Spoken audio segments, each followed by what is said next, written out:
For more on the Senate confirmation, let's bring in Republican Senate Majority Whip from Wyoming, John Barrasso. Senator, welcome. Great. Thanks, Mike. Great to be with you. So what's your reaction to two confirmations in a matter of hours between Kristi Noem to lead Homeland Security and, of course, Pete Hegseth to lead the Pentagon? Well, we said President Trump would come in with shock and awe, and he has, making dramatic changes in our nation.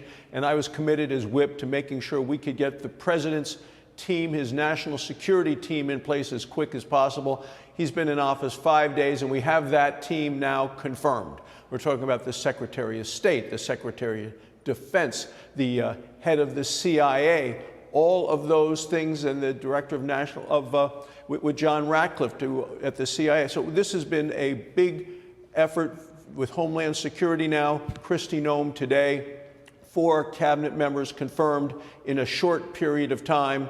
We've committed to that. You know, the Democrats have tried to slow us down. We've been grinding them down. We're here voting on a Saturday. We voted Friday night. We're going to continue to work aggressively to make sure the president has his team in place to get the country back on track. The role of whip involves getting a lot of your colleagues to yes. What were the conversations like with the Hegseth nomination? Well, we need a strong Secretary of Defense, somebody who can make sure we have a military that is lethal, that is intimidating, and that is ready to fight, and who can also deal with the fact that morale has been very low in the military. Recruitment numbers have been down. And Pete Hegseth is served in uniform, is a decorated combat veteran, and we believe he can answer the call to do what we need to do with military morale, to get rid of this wokeness that the military has been led with for the last 4 years under Joe Biden and his team. We needed him confirmed. We got it done last night. The members of the Senate came together, and the most important thing is to get him on the job. So the Secretary has been now sworn into office and is headed to the Pentagon. Up next, Scott Bessent to be Treasury Secretary, a critical role in terms of financial policy going forward. And then also you've got Sean Duffy to lead the Department of Transportation. Your thoughts on the next confirmations? Those are critically important. They both came out of committee with bipartisan support. And then we're moving on from there to energy. You know, the president has declared a national energy emergency, critical for our nation. Energy is called the master resource for a reason. We are a world energy superpower, and we ought to act like that. So in the next week, we will be voting, in addition to the ones that you've just mentioned for Treasury and Transportation, the head of the Department of Interior, the Secretary of Energy, the head of the EPA, people that can cut through the red tape and the regulations and the punishment that has come from our energy producers. I'm from Wyoming. We are an energy-producing superpower state. We're the breadbasket of American energy.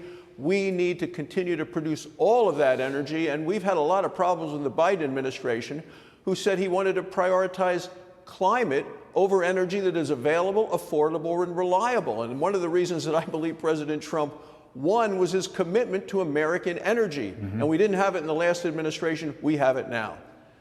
My colleague Lucas reported on President Trump firing 17 inspectors general.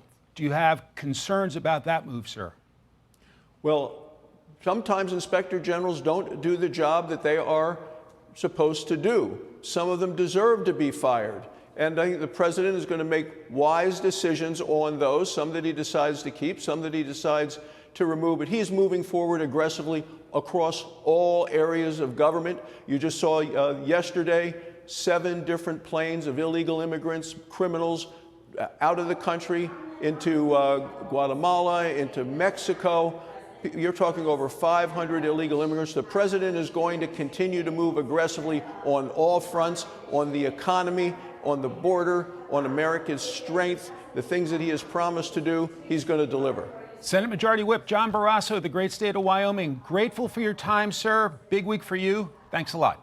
I'm Steve Ducey. I'm Brian Kilmeade. And I'm Ainsley Earhart. And click here to subscribe to the Fox News YouTube page to catch our hottest interviews and most compelling analysis.